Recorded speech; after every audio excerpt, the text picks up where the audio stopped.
Tayo na. Wala naman ilik naka-on. Hmm? Amat yan. So, magandang gabi po. Mga kapatid, magandang gabi at pasalamat tayo sa Panginoon, no? At binigyan tayo ng dagdag pa na isang araw sa ating buhay dito sa mundo. At alam natin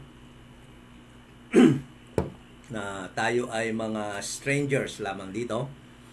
At darating ang panahon na kukunin tayo ng Panginoon at dadalhin doon sa ating eternal place kung saan tayo mamumuhay ng eternity. At alam natin na sa heaven yun, nasa langit. Ano? At patuloy tayo sa ating gawain. Maganda nga kung gabi-gabi, ano? Mas maganda. Kasi napakaraming aral sa Bible na dapat nating malaman na mag-i-edify sa atin. Magpapatibay sa atin, mag-i-edify sa atin ng ating faith. Rightly divided. At magkaroon tayo ng enough understanding sa mga instructions na para sa atin. At sa mali-learn natin, no? Malalaman natin, maka-learn tayo sa mga instructions sa Jews, sa Israel in time past, at malalaman din natin yung mga instruction ng Panginoon sa Israel in the coming future or in the ages to come. Kasi yan yung tatlong division ng major division ng Bible, yung time past, but now, at saka yung ages to come or yung future. So, alam naman natin na yung but now, we are now in the but now period. The dispensation that God today is dispensing only grace and mercy. Kaya yan tinatawag na the dispensation of the grace of God. No? So, kailangan niya i-postpone temporarily yung law para ma-implement niya yung grace. At yan ang dapat talaga maintindihan ng tao. Kasi pag hindi natin maintindihan yan, magkakaroon talaga ng malaking confusion at magkakaroon ng mga mixture. Magiging mix yung pagtuturo ng isang tao kung hindi alam yung major division sa Bible at saka yung transition period. So, sa muli, magandang gabi po sa aming mga kapatid. Pag sinabi natin kapatid, fellow artists, fellow believers, members of the body of Christ na naniniwala o nananampalataya na si Jesus Christ ay namatay, bayad ng kanyang kasalanan at nabuhay muli sa pangatlong araw upang magbigay sa atin ng eternal life. Kaya yan ang tinuturing nating magkapatid, ano? Brother and sisters in the faith. So, meron naman tayo mga friends na nanonood. Yung friends, yun yung mga tinatawag natin. Alam natin na nag-join sa atin, pero we are not sure whether they believe that gospel of the grace of God at kung ligtas na sila. Kaya nga always ina-announce natin na kung paano maligtas ang isang tao sa ngayon. At meron din tayo mga nagjo-join sa atin, no? For the sake of for the sake of kontrahin yung mga tinuturo natin. Maganda naman yun kasi pero prayer pa rin natin na maintindihan nila ang tamang pag-aaral ng Bible, no? Ang pag-aaral ng dispensational ng Bible at pag-rightly divide as instructed by God through Apostle Paul in 2 Timothy 3:15. Study to show thyself approved unto God, a workman that needed not to be ashamed, rightly dividing the word of truth. So kung mayroong tamang pag-divide ng salita ng Panginoon, mayroon ding nagro-wrongly divide ng salita ng Panginoon. At yan yung karamihan, yung mga tanda niyan, nagbabaptism, nagsasabi na si Peter daw kasama din sa body of Christ, Yan yung mga nagro-wrongly divide ng salita ng Panginoon at pero mga kaibigan natin sila at sana magiging gabay din sa kanila ang ating pag-aral, no? Every time na mag-aral tayo ng ating Bible rightly divided. So, yung topic natin ngayon na pag-aaralan natin yung mga verses that confuse, no? That cause confusion to many, especially those who are claiming to be RDs, but are not. Then sa mga nagmi-mix ng pagtuturo ng Bible, no? Mga verses na sinasabi nila na patunay daw na si Paul si Peter ay kasama din sa body ni Christ, no? So, yan ang pag-aaralan natin, yung chapter 1 ng Corinthians, 1 Corinthians chapter 1 verse 12. Pag-aaralan natin yan. Yung 1 Corinthians chapter 15 verse ano yung verse na yan? Verse 7, no? 1 Corinthians chapter 15 verse 7.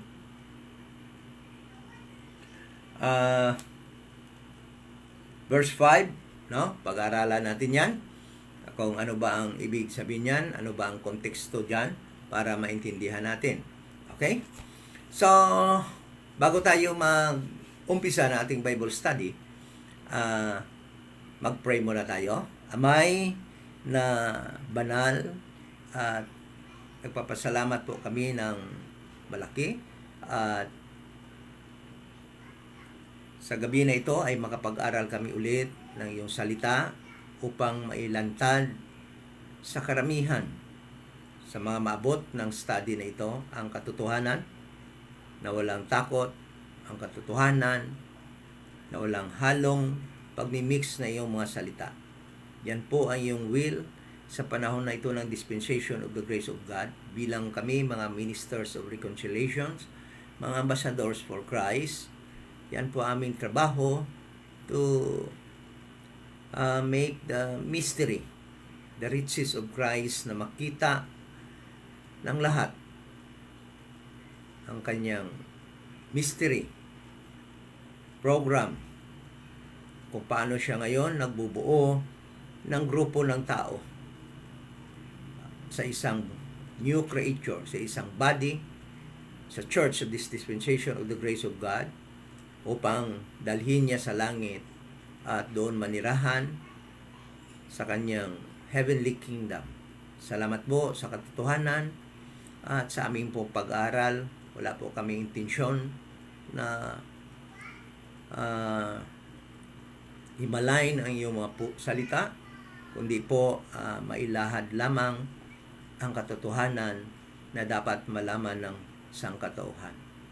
Salamat po sa mga kapatid na andyan ngayon nakikis-join sa pag-aaral na ito, sa mga friends namin. At nawa po ay may maligtas ngayong gabi po sa pamamagitan ng pananampalataya sa iyong good news, sa gospel of the grace of God. We pray in Jesus' name. Amen. So, yan po, sa muli, ito yung Iloilo Dispensation of the Grace of God Bible Church. Andito po kami sa 7040 7th Street, Lawan Village, Balantang Haro. Ito po yung church na nagtuturo ng kaligtasan ay para sa paniniwala lamang na si Jesus Christ ay namatay, bayad ng ating kasalanan, nabuhay, inilibing at nabuhay muli sa ikatlong araw. Yan lang po ang gospel na makaligtas ngayon. Okay? So, patuloy po tayo sa ating pag-aaral at babasahin po natin yung 1 Corinthians chapter 1 verse 12. Sabi nila dito, umpisahan ko sa verse 10. Now I beseech you, brethren, by the name of our Lord Jesus Christ, that ye all speak the same thing, and that there be no divisions among you, but that there be perfectly joined together in the same mind and in the same judgment. So it seems that in the church, no, ang church na doon nakatira sa Corinto, sa Corinth, meron silang problema, at yung problema na yan na-mention ni Apostol Paul sa kanyang letter na naka-address sa kanila.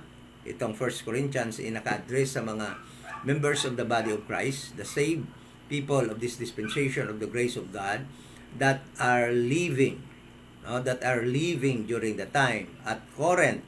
Okay?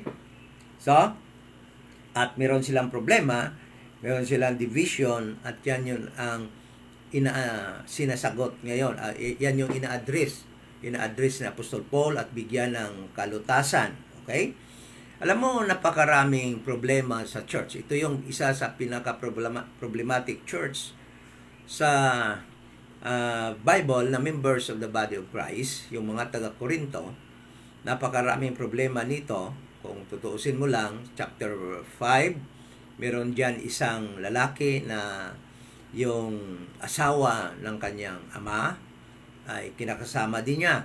No? Parang meron silang relasyon, malaking problema din yun. But, alam mo, yung unang in-address ni Apostol Paul sa problema sa Corinto ay yung division.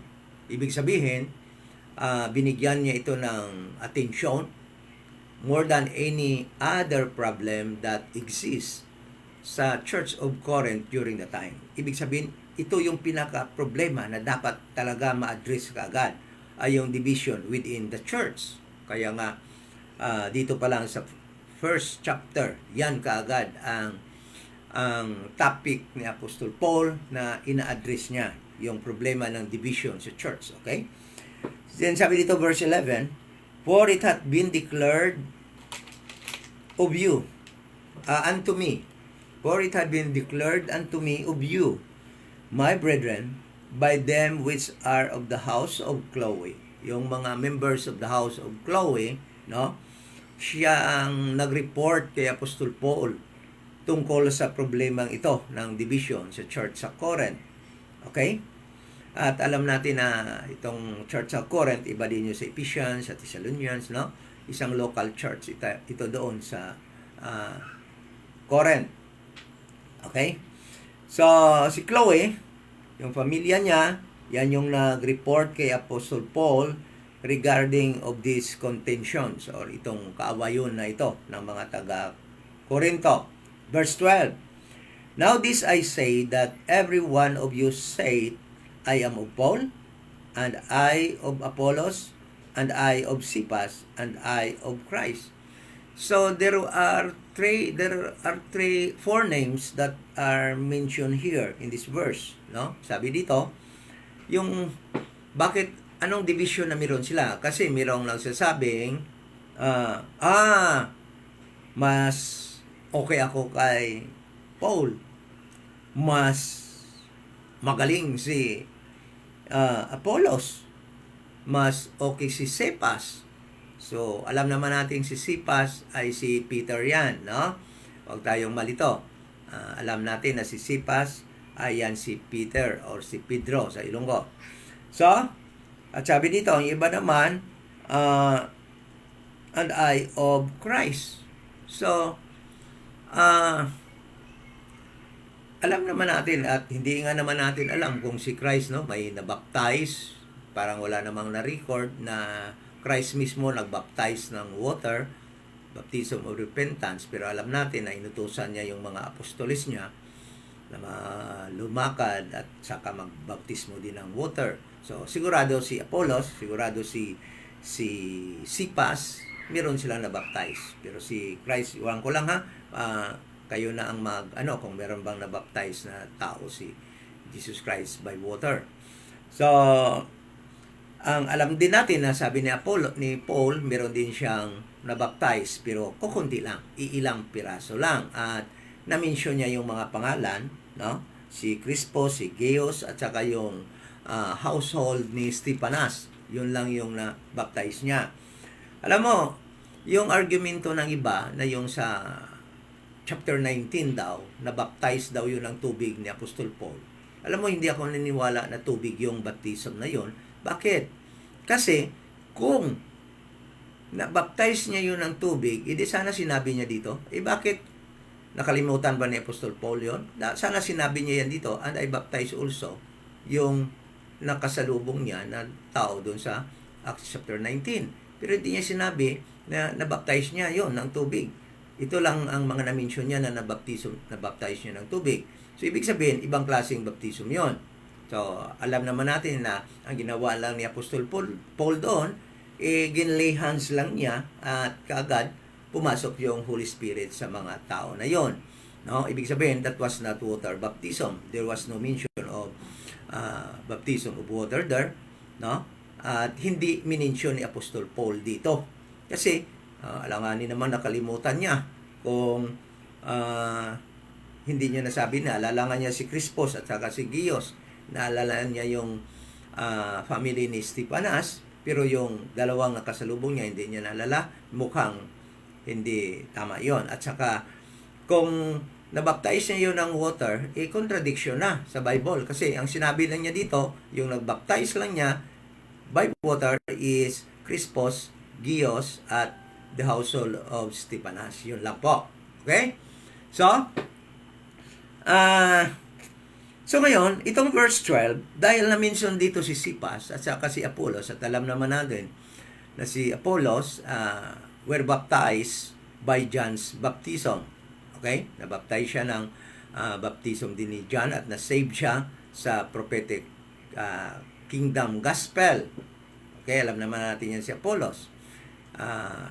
At medyo binigyan lang siya ng konting overview or lecture ni Priscilla at Aquila nung magkita sila, no? Pero alam natin na si Apollos was an eloquent man and he was knowledgeable of the prophetic program, but he was tawag nito ni Priscilla at Aquila when it comes to gospel of the grace of God.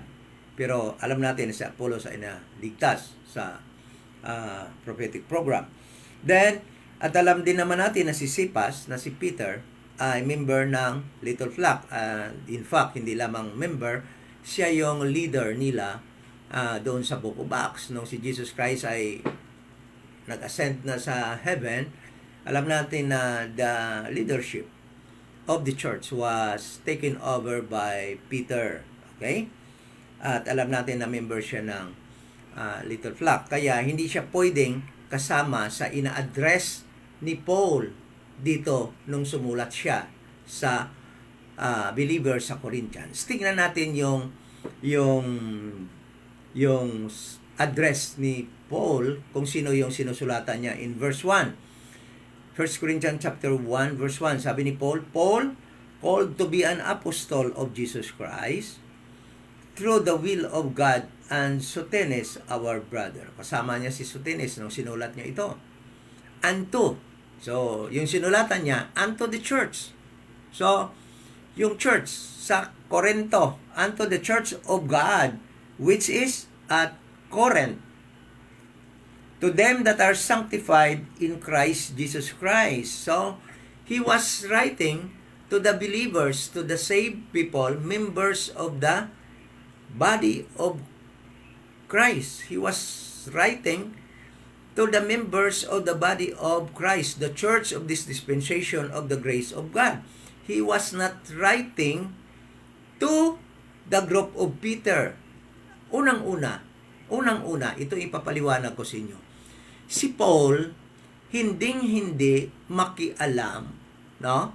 Makialam sa mga members ng Little Flock, kasi nga, hindi siya diyan pinadala ni Jesus Christ. Anong sabi ni Jesus Christ sa kanya? I will send you to the Gentiles. So, si Paul, alam niya ang kanyang trabaho. Okay? Alam nyo naman na si Paul, when he was in Syria for 3 years, umuwi siya sa Jerusalem at nagtigil siya sa Jerusalem for 15 days together with Peter. Anong nangyari doon sa Jerusalem? Nagpakita sa kanya si Jesus Christ sa temple mismo at sinabihan siya ni Jesus Christ, umalis ka dito at hindi sila maniwala sa iyong testimony at gagamitin ko ikaw sa mga hintil. Okay? So, ibig sabihin, Paul will never write a letter to the members of the group of Peter, or else it would be masasabi nating pag aabuso at pag surpass sa trabaho nila Peter na 12 apostles, including Matthias, no? Na sila yung dapat mag-minister sa mga members ng Little Flock. Sila yung binigyan ng Panginoong Hesukristo ng task para i-minister yung mga members ng Little Flock, no? At ang kay Paul naman niya, malinaw na malinaw ang instruction sa kanya that I will use you, I will send you to the Gentiles. Okay? Bibigyan ko kayo ng example sa Book of Acts. Book of Acts. Tingnan mo dito sa Book of Acts. Anong sabi ni Jesus Christ sa kanya? Nung sinabi ni Paul yung nangyari sa kanya, no? Pinadala siya, sabi dito, Acts chapter 22, sabi na dito, ito yung ito yung account ni Paul nung magkita sila sa temple ni Jesus Christ doon sa Jerusalem 3 years after his 3 years stay in Syria, in Damascus. Okay? Kasi nung mangyari sa Damascus, nung matagal na siya doon, papatay na rin siya, tinapon lamang siya sa taas ng pader, tinulungan siya ng mga members of the Little Flock doon, at tinapon sa kabila ng pader at umuwi siya sa Jerusalem to the group of Peter. At ito yung account ni Paul himself. Sabi niya dito, ito din yung account ng maligtas siya sa on his way to Damascus on Acts 9. Ito, nung umuwi na siya sa Jerusalem, verse 17. Acts chapter 22, verse 17. And it came to pass that when I was come again to Jerusalem, even while I prayed in the temple, I was in a trance. Ano yung trance? Vision. He was in a vision.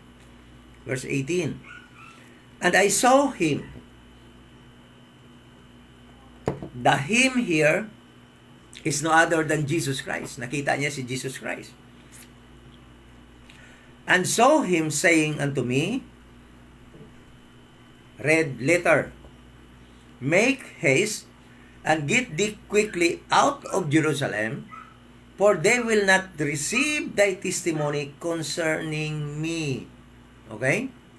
So, sabi niya verse 19, and I said, Lord, they know that I imprisoned and beat in every synagogue them that believe on thee. He was the one persecuting the group of Peter, the members of the Little Flock, the Messianic Church of Jesus Christ.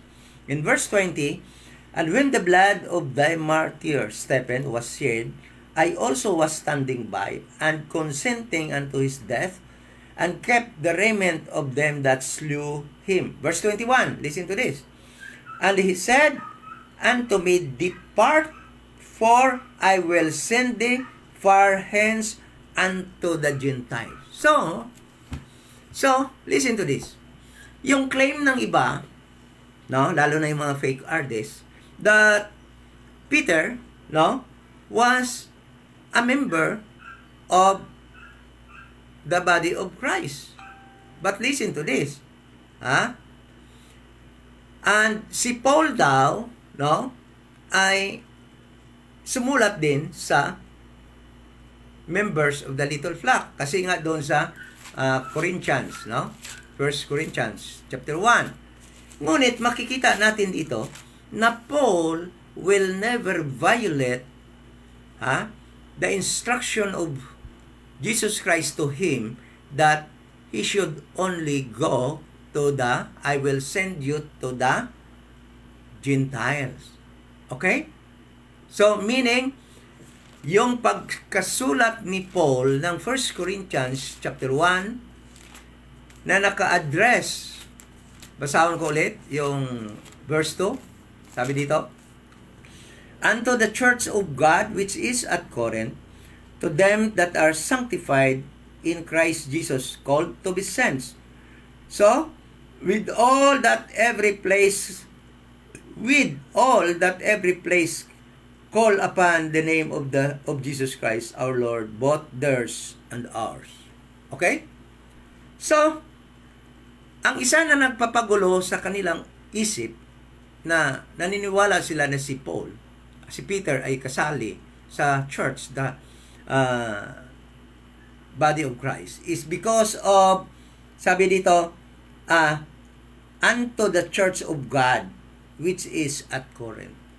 So, yung church of God dito ay no other than the members of the body of Christ. Kasi ang church, ang term ng church of God is in general term. Yung mga members of the BOC, no? The church of the body of Christ, ay tinatawag din yan sila na church of God. Which are, sabi dito, which is at Corinth, referring to the members of the body of Christ, the new creature, the church, the body of Christ, the church of this dispensation of the grace of God. Yan yung tinatawag dyan na church of God. Hindi yan nagre-refer sa church members of the little flock. Yes, alam din natin yon na ang church na pinamumunuan nila ni Peter ay tinatawag din yon na Church of God. Sila ni Peter, yung grupo nila, Church of God din yun, no? But Church of God sa kanyang prophetic program sa Israel that will inherit the earthly kingdom. Ang Church of God naman niya, body ni Christ, is ang group na ginagawa ngayon ni Jesus Christ, umpisa sa Acts 9, nung niligtas niya si Apostol Paul. Church of God din yun. Okay? Kahit na ngayong church sa wilderness, alam natin na yung mga Hudiyo nung doon sila sa wilderness, tinatawag din sila na church. Ang church kasi is a group of people, no, na siniparar ng Panginoon. Yan. Kaya tayo, group of people, saints or church, hiniwalay ng Panginoon para sa kanyang purpose. Yung church in the wilderness is the church of God, group of people, Jewish and Gentiles na nag-proselyte, at yung church na yan is hiniwalay ng Panginoon at for a different purpose. Anong purpose niya doon sa Israel during the time? Ang purpose niya is to dalhin niya doon sa land of promise so that those people will inherit what was promised to Abraham na land. Yan yung purpose niya sa church in the wilderness. Yung church, which include the Messianic church, the members of the little flock, yan yung siniparar niya at ginawang saints or holy, or sanctified, separated, no, from among the people, that including those mga na-saved sa Old Testament will inherit the kingdom, the earthly kingdom of Christ. Okay? So ngayon naman, nagsasanctify siya, nagsiseparate siya ng mga tao in this dispensation of the grace of God. Tinatawag din niya ito na Church of God, no? But itong Church of God na ito, the body of Christ, the new creatures, God will bring this church to heaven to inherit His heavenly kingdom. Yan kasi ang nakakagulo sa kanila kasi ayaw nila yung maniwala ng ganun. Imimix nila, kaya akala nila yung grupo ni Peter pupunta sa langit, bababa, at magre-reign kasama ni Kristo sa earth, no? Nakakatuwa, di ba? Hindi nila alam nga, there are two kingdoms ang ginawa ng Panginoon sa Genesis 1:1. God created the heaven and the earth. Oh? Kita mo yan? Dalawang kingdom yan. Dalawang kingdom din ang babawiin niya mula sa pag-rebuild din ni Satan. So ang church na ito is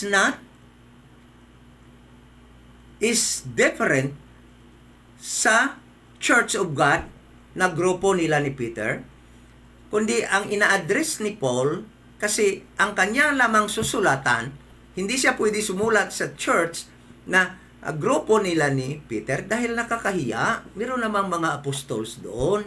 12 pa nga sila doon eh. Mahiya naman si Paul kung agawin pa niya ang papel ni Peter at ng ibang mga apostles doon sa members of the Little Flock, the Messianic Church. Sila ang leader kasi doon, mayroon 12 apostles doon. So yung kay Apostol Paul lang, yung church, the body of Christ, kaya yun ang sinulatan niya. Ngayon, magtataka kayo, bakit dito, theirs and ours and theirs? Sabi dito, unto the church of God which is at Corinth, to them that are sanctified in Christ. The church of God, the members of the body of Christ, is in Christ. Okay? Yung church nila ni Peter, the Messianic Church, no? Kung saan si Peter member, siya pa ang leader doon, at ang 11 apostles, including Matthias, ay in Christ din yun. In Christ din yun. Kasi kay Kristo din yun. Kagaya ng Church of God din yun. Church of God din yung body ni Christ. Church in Christ sila, ni Peter, in Christ din tayo. Kay Christ din tayo eh. Di ba lahat? All things is in Christ. But, different program, different place, heaven, earth. Oh, mahirap ba intindihin yan? Mahirap intindihin yan kung meron kang doktrina na pinoprotektahan. Yung pinoprotektahan mo yung mixed gospel mo para kasi meron kang baptism at meron kang iba-iba pang mai-impose sa mga members ninyo. Pero kung wala lang kayong pinoprotektahan, ako alam ko, baptist ako for 30 years. Alam ko yung stand ng baptist. Bakit na-unlearn ko lahat yun? Bakit na-relinquish ko lahat yun ng mga aral na yun? Alam ko na intindihan nila ito.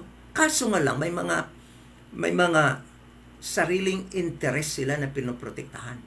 Ako walang interest na pinoprotektahan. Lahat yon for the sake of the truth. Binaliwala ko lahat yon. Kagaya sabi ni Paul. Si Paul dapat lawyer. Malaki ang kanyang puturo. Ang kanyang inaharap sa na magiging leader, maging member ng 70 Council of the Jewish Sanhedrin. Ngunit binaliwala niya yun for the sake of Christ, for the sake of the truth. Ako binaliwala ko yung 30 years ko na pagiging baptist for the sake of truth. Please, iwanan nyo na yun. Makapagturo naman tayo ng kahit walang baptism, walang di ba? Na hindi magmi-mix. Okay? So, sabi dito, they are in Christ. To them that are sanctified in Christ, called to be saints. Yung saints dito is tayo. Ang sinulatan niya na church na sa Corinth na members of the body of Christ.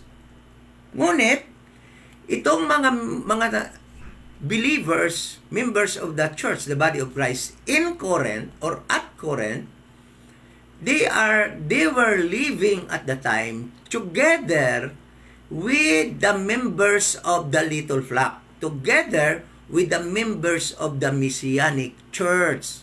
Kaya tingnan mo dito, with, yung salitang with, kasama, together, all that in every place call upon the name of Jesus Christ, our Lord, both theirs and ours. Jesus Christ is our Lord, both their Lord and our Lord. Sino yung there? The members of the Little Flock, the Messianic Church, that was living in the same place, in the same village, with the members of the body of Christ there in Corinth. Okay? Doon, kasi nung time na yon, habang sinusulatan sila ni Paul, nakatira sila sa isang lugar na yung mga members nila ni Peter na na-save sa gospel of the kingdom ay ando doon din nakatira. Kaya nga nagiging problematic itong church sa Corinth kasi nakikita nila ang pinapractice ng mga members nila Peter na na-save by calling the name of the Lord. Sino ba itong mga Sino ba itong na-save na grupo ng mga tao na na-save because of calling the name of the Lord? Because, or by calling the name of the Lord.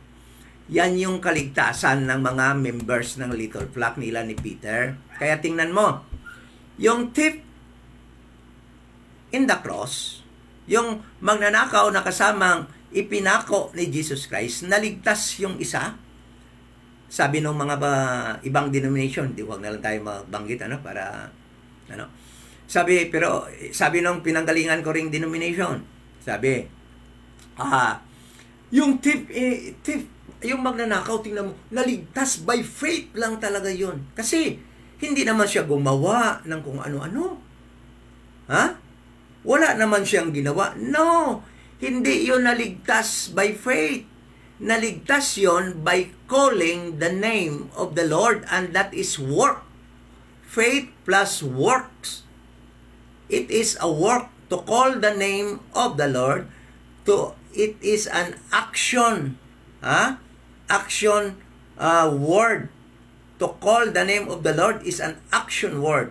Requires action. That is why faith plus works yung nakaligtas sa kanya. Tingnan mo.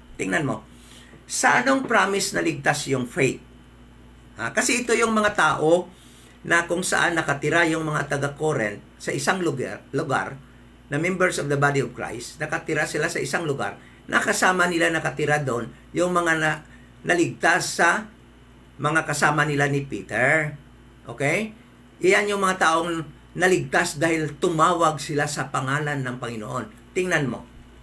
Paano naligtas ang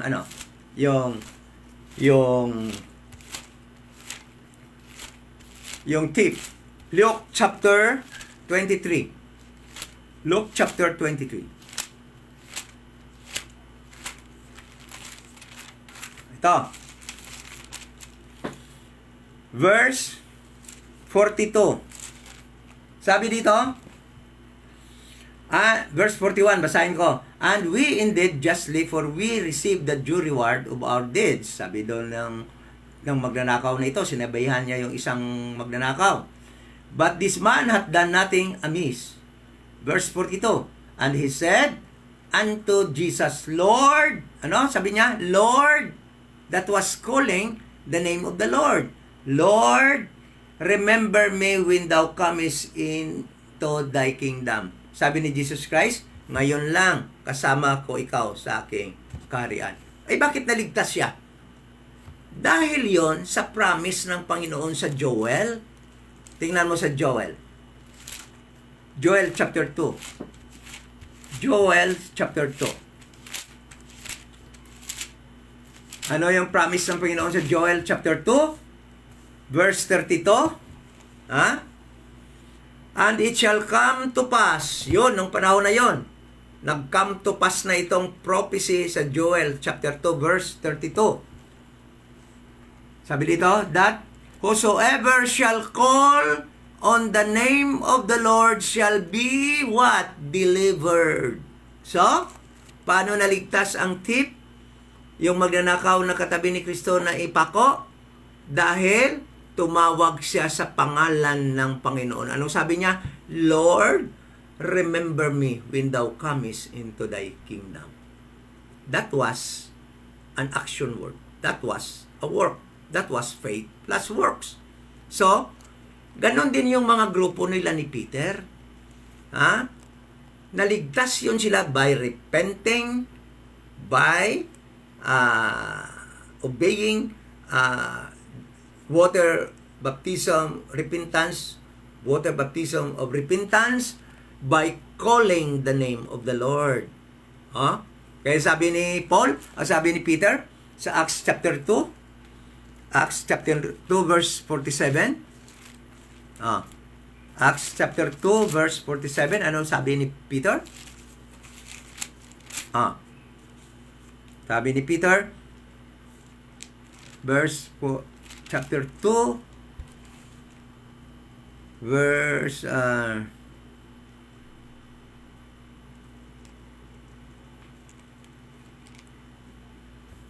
verse 17.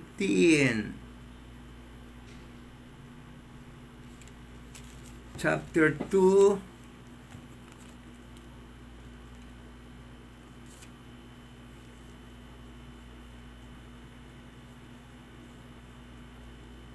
verse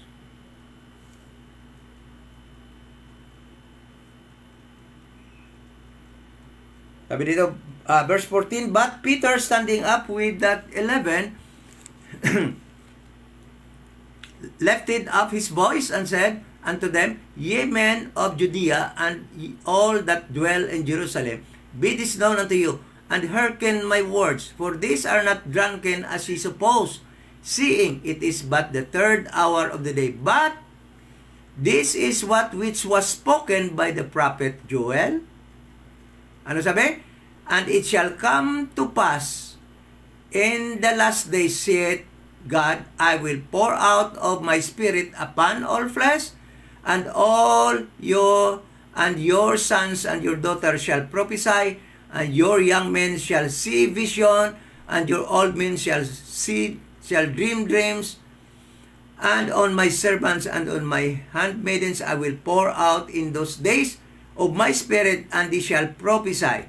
And I will show wonders in heaven, and signs in the earth, beneath blood and fire and vapor smoke. The sun shall be turned into darkness, and the moon shall turn into blood before that great and notable day of the Lord. And it shall come to pass, verse 21, that whosoever shall call on the name of the Lord shall be saved. So the group of Peter called the name of the Lord, and yan yung reason.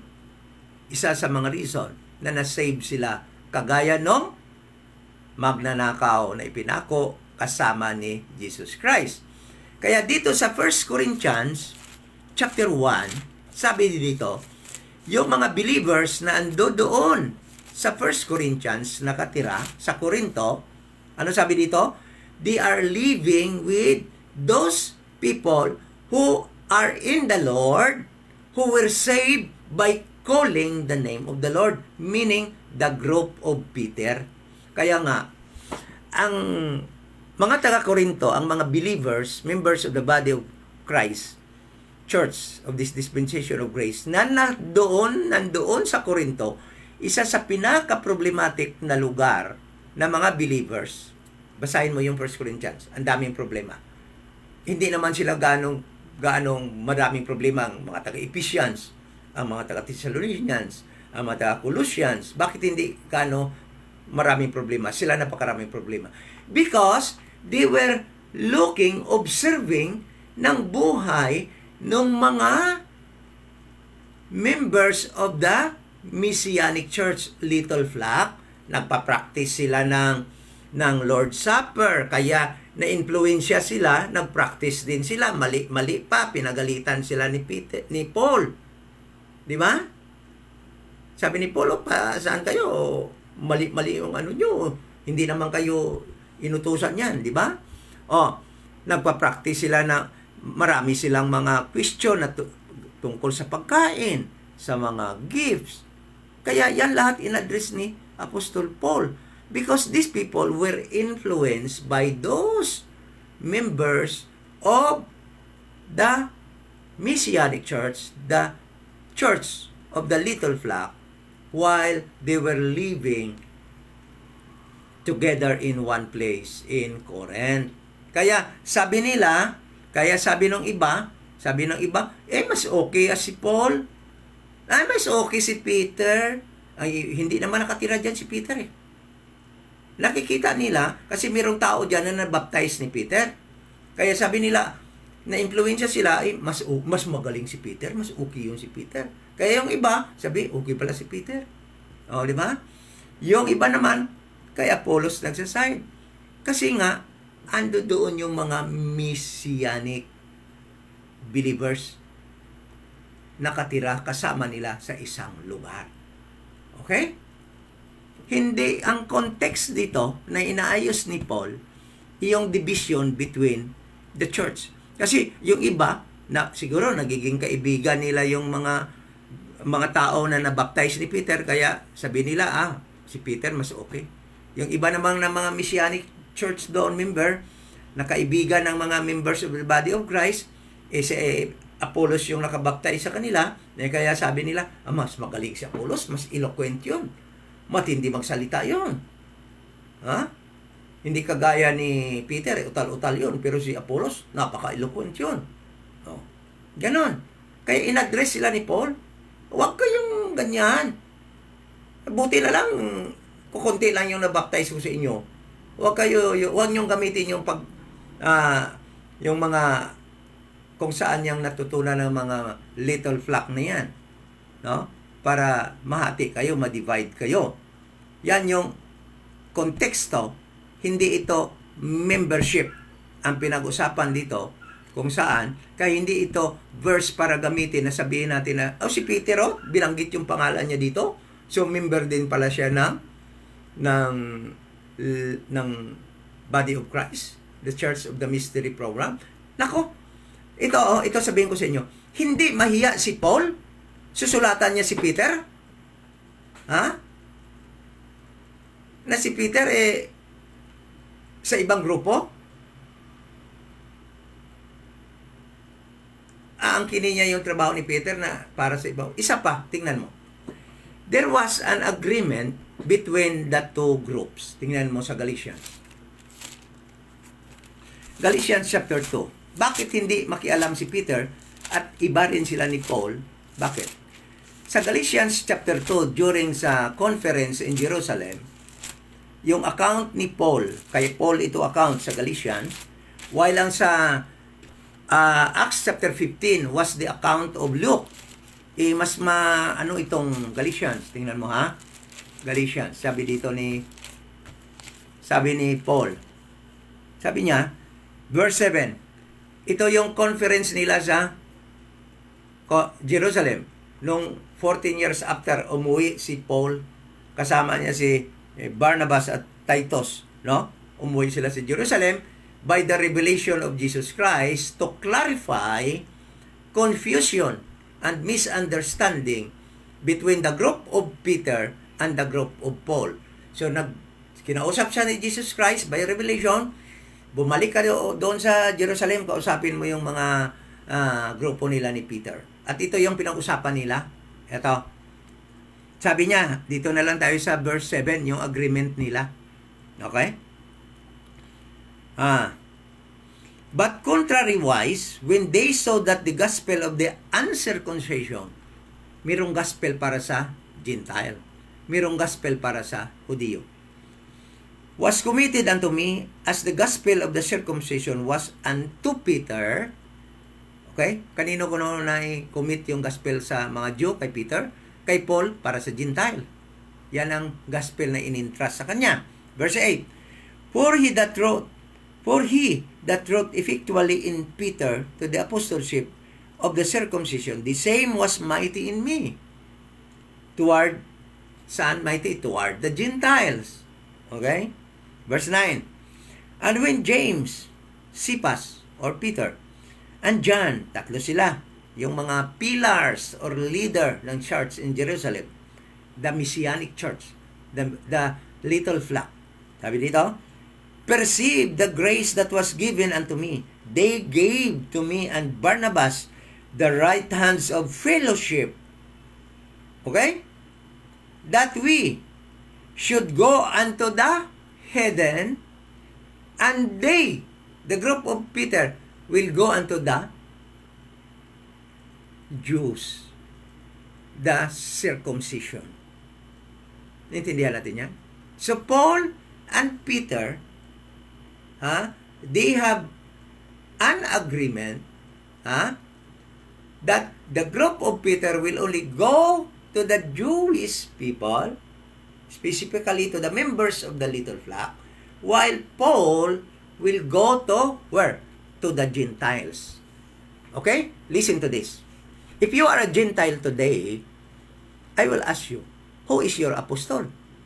To whom will you listen? Si Peter ba? Nasabi niya, pupunta lang siya sa mga Hudiyo? Or si Paul na nagsabi, pupunta sa mga Gentiles? Bakit? Bakit si Peter paniwalaan mo? Si Peter, ang ay tama, ang lahat niyang sinasabi, tama, inspired for the Jewish people. While Paul was speaking the truth that was revealed by Jesus Christ to him for us, Gentiles. Romans 2, Philemon. Yan ang doctrine natin. Wala doon sa Acts. Because that was transitional period, ang book of Acts. You cannot get any doctrine from that book. But you will see the transitional, what we call this, event during the time in the book of Acts. So, yung mga verses na ito, dahil nasulat ditong pangalan ni Peter, hindi siya member ng Kingdom, Church of God, na minimension dyan sa chapter 2. Unto the Church of God, meaning unto the Church of God, the body of Christ, not mixture. Hindi ito mixture of people, mixture of gospel, hindi. Specific ang sinusulat lang ni Paul ay yung mga members of the body of Christ. May agreement sila ni Peter at ni Paul. Nakakahiya naman na suwayin niya yung kanilang agreement at the same time, suwayin niya ang utos ni Jesus Christ that sabi ni Jesus Christ, I will send you to the Gentiles. Ayaw nyo kasing tanggapin yan kasi gusto nyo i-mix kasi para yung blessing doon para yung blessing, mga material blessing dyan sa prophetic program para sa Israel, para sa grupo ni Peter, kukunin nyo rin. Kaya kawawa naman yung mga member ng mga baptist, ng mga denomination, lalo na yung pinanggalingan ko rin na church. Bugbog sarado sa tithes, first fruits, love offering, pastor's birthday offering, pastor's wife birthday offering, pastor's grandchildren offering, pastor's building offering, mission offering. Lako, lahat na lang ng offering nasa denomination. Kaya gusto nyo yan, pati first fruit. Tithing, para lang yan sa nation Israel. That was their taxation so that they can survive as a nation and not to be imposed to the church, the body of Christ. It is very clear in the Bible. Mahiya naman kayo? O wala na talaga kayong hiya? Na kahit na yung hindi para sa mga tao ngayon sa dispensation of the grace of God, ipapasan nyo sa kanila. Kaya tingnan nyo ang mga asawa ng mga pastors, collectors. Di ba? Mga tithe collectors, ang kaganda ng mga suot nila. Yung mga nagbibigay ng tithe, yung iba sa Negros, nakachinilas pa rin hanggang ngayon. Yung pastor, naka-pick up na, naka-dikotse na. Ibang members, nakachinilas pa rin. Pero yung mga asawa ng mga pastors na nangungulikta ng tithe, ang kaganda na, ang mga damit. Nag-a-abroad palagi. Bakit nyo ayaw iwanan yon? Kung talagang mahal nyo yung mga tao na member ninyo, kung talagang mahal nyo yung mga tao na nasa ilalim ng inyong ministry, ng pagkikare nyo, bakit nyo niluloko? Hindi ako naniniwala mahal nyo yung mga taong yan. Mahal nyo ang kanilang bulsa. Mahal nyo ang kanilang pitaka. Dahil hindi nyo maiwanan ang maling turo in exchange sa tamang turo for the sake of their pocket. Kaya nakakahiya, nakakainis pakinggan. Members, I love you. Mahal ko kayo. Mahal nyo? Bakit nyo ninuuto? Bakit kayo hingi ng first fruit? Hindi naman para sa kanila yan. Bakit kayo hingi ng tithe? Bakit kayo hingi ng love offering? Sabi ni Paul, magtrabaho kayo para buhay nyo sarili nyo. Hindi kayo hingi ng hingi.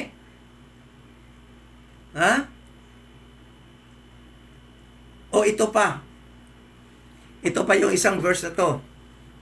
Ito pa isang verse. Pupunta tayo. 1 Corinthians chapter 15. Ito daw, nagpapatunay din na si Paul, si Peter, nasa body ni Christ. Kasi na-mention din dito. 15. Sabi dito. Sabi dito, 1 Corinthians chapter 15, verse 5. Sabi dito, basahin na lang natin yung verse 3 ng Gospel. For I delivered unto you first of all that which I also received, how that Christ died for our sins, according to the Scriptures, and He was buried, and that He rose again the third day, according to the Scriptures. Okay? Sinasabi ni Paul na yan yung gospel na makasave ngayon. Jesus Christ died for our sins, He was buried, and rose again the third day. Verse 5, and that He was seen of Cephas, then of the 12. Tingnan mo na lang, na-mention lang dito ngalan ni Peter, ni Cephas, member na daw si Cephas ng body ni Christ. Hindi naman yan ang context dito. Hindi naman membership ang context dito. Ang pinag-usapan dito, Paul was telling his audience, the gospel of the grace of God that can save a soul. It is about the death, burial, and resurrection of Jesus Christ. And to prove, bakit sinabi pa niya, and He was seen of Cephas, then the 12. After that, He was seen of above 500 brethren at once. So itong 500 brethren na ito, alam natin ito na mga members ito ng Little Flock. Then sabi dito, of whom the greater part remain unto this present, but some are fallen asleep. Then, after that, He was seen of James, the brother of Jesus Christ niya. Then of all the apostles, and last of all, He was seen of me also as one born out of due time. So nakita din siya. So bakit the Apostle Paul mini-mention yang mga proof na si Jesus Christ na buhay muli? He was resurrected. Why? Okay, read verse 12. Dahil dinidipinsahan ni Apostol Paul ang resurrection dahil in verse 12, may mga taong hindi naniniwala na may resurrection. Basahin mo verse 12. Ano sabi dito? Now if Christ be preached that He rose from the dead, okay? Kung si Kristo daw ay pinipreach na nabuhay muli galing sa pagkamatay, how say some of you, among you, that there is no resurrection? Okay? So the name of Peter was mentioned by Paul, that he was seen by Cephas, he was seen by his 11 companions, and the more than 500 people, brethren, to prove the truthfulness of the resurrection, not the membership of the body of Christ. Hindi membership ni Peter ang pinoprove dito kung kaya na-mention ang kanyang pangalan. Kung di, na-mention ang kanyang pangalan as proof that Peter, saw Jesus Christ resurrected, rose from the dead. That was the context. That was the issue that was being addressed by Paul, not the membership of Peter, of anybody else to the body of Christ. So, huwag kasi natin i-twist yung scriptures just to fit our false doctrine, to make our false doctrine correct. Pwede nyo lukuhin yung ibang tao, yung members na yes sir lang sa inyo, pero yung mga members na mga RD, nako, hindi nyo maluloko. Yung mga RD dyan na nanonood sa akin, hindi nyo maluloko yan. Hindi nyo, nag-aaral yan ng sarili nila sa kanilang mga Bible. Hindi ko tinuturuan yan ng turo ko. Buo kami nag-aaral ng Bible. Marurunong yan sila, naintindihan yan nila. Kaya hindi nyo yan sila madala ng sinasabi nyo na member si Peter ng body ni Christ. No, you can never bring them back to your fold of false doctrine. Nag-aaral yan sila. Hindi, dati siguro, nadala nyo yan ng mga enticing words nyo and mga pa-cute-cute. Ngayon, hindi nyo madadala yan pa-cute-cute. Marurunong na yung mga yan. Nag-aaral na yan ng Bible, rightly divided, sarili nila. Ha? Kasi, ganito yan eh.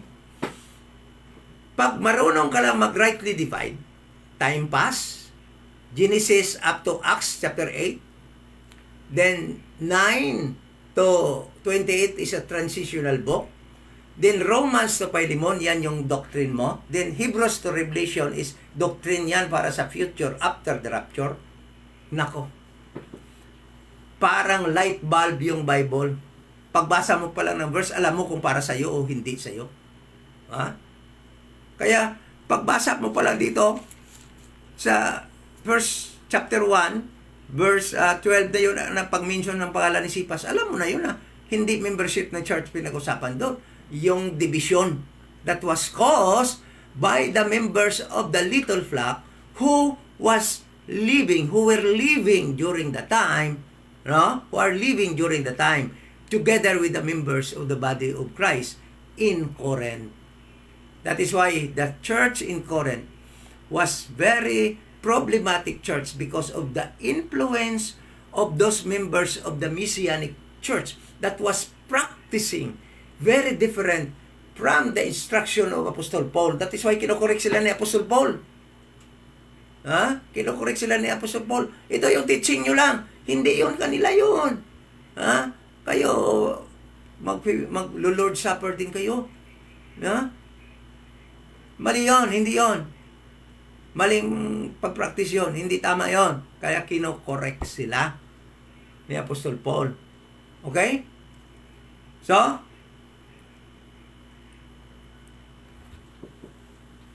alam natin, pagka nagra-rightly divide ka, alam mo kaagad yun, na yung Church of God is a general term and that describe, no? Ha? Sa church, the Messianic Church, the little flock, Church of God din yan. Church of God din itong body ni Christ. Kanya din kasi ito eh. Kaso lang, dalawang grupo ito kasi may dalawang kingdom na paglalagyan ng dalawang grupo na ito.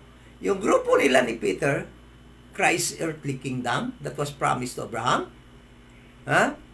Na maging great nation sila, ruled by an eternal king. That king is no other than the resurrected Jesus Christ. And the kingdom of heaven, isang grupo din naman ang binubuo niya ngayon at yan niya ngayon sa dispensation of the grace of God. Kung alam mo yan, hindi ka talaga malilito na. Alam mo kagad yung mga doktrina, ha? Kaso, hindi nga nila, ayaw nga nilang tanggapin so that they will have a rule over, ha? Mag-rule sila over sa kanilang mga members and build their kingdom, their own kingdom. Sila mismo mag-build ng kanilang kingdom. Yan yung ginagawa ng mga denomination ngayon. Gumagawa sila ng kanilang kingdom, headed by their pastor. So, kung ano man yung sabihin ng pastor, tama yun, tama yun. Kahit mali sa Biblia, kahit hindi angkop sa Biblia, basta sabi na ni pastor, yes sir, yes sir, no way. Dito sa body ni Christ, sa church, member of the body of Christ, hindi pwede yun. Huwag nyo gawin yun. Every time anong sinasabi natin, sinasabi ko, kahit sino na member of the body of Christ, it should be under scrutiny ng final word of God, ng Biblia, kung tama o mali. Okay? So sana po nagkaintindihan tayo, at naliwanagan tayo sa ating pag-aaral ngayon. So, kung maring gagawin natin ito gabi-gabi, gagawin natin just to make it clear, magiging klaro sa atin yung mga tinuturo ng iba na hindi angkop, hindi tama sa pagturo ng Biblia. And I heard, na may turo pa sila na nagliligtas daw ang Holy Spirit. Ha? At sabihin ko sa inyo, ang Savior sa Bible is God. No? Ang trabaho lamang ng Holy Spirit, makikita natin na nagdidwell, nagko-comfort, ginamit siya pambaptize ni Jesus Christ sa Day of Pentecost sa mga believers. At sa ngayon is nagsisil sa mga believers, no? Pero hindi siya nagliligtas. Ang nagliligtas is ang pag-believe sa gospel of the grace of God. Yan yung nakakaligtas ngayon. Okay? Pagkatapos nating maligtas sa gospel of the grace of God, yung trabaho ng Holy Spirit is nagbabaptize sa atin, nagsasama sa atin, nagjo-join sa atin sa church, the body of Christ. Okay? So, sana po ay naging maliwanag at kung meron po kayong tanong, seriously, no? Isulat na ninyo dyan at bibigyan natin ng kasagutan po alin sa Bible in some other days ng ating pag-aaral. Okay?